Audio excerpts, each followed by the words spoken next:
আসসালামু আলাইকুম। বীর চট্টলা টিভি থেকে নীলা ইসলাম বলছি।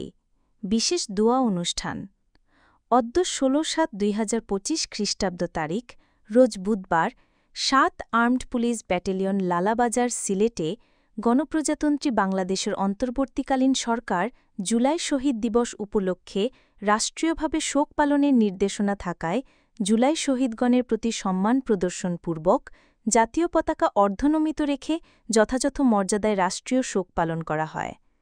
এছাড়াও জুলাই শহীদের রুহের আত্মার মাগফেরাত কামনা করে ৭ এপিবিএন সিলেটের কেন্দ্রীয় মসজিদে বিশেষ দোয়া অনুষ্ঠিত হয়। এ সময় উপস্থিত ছিলেন অত্র ব্যাটালিয়নের সম্মানিত অধিনায়ক অতিরিক্ত ডিআইজি জনাব এআরএম আলিফ মহোদয়, সহকারী পুলিশ সুপার অ্যাডজুটেন্ট জনাব মোহাম্মদ আসাবুর রহমান সহ সকল পদমর্যাদার অফিসার ও ফোর্সগণ উক্ত বিশেষ দোয়ায় অংশগ্রহণ করেন। পরবর্তী আপডেট পেতে বীর চট্টলা টিভির সাথেই থাকুন।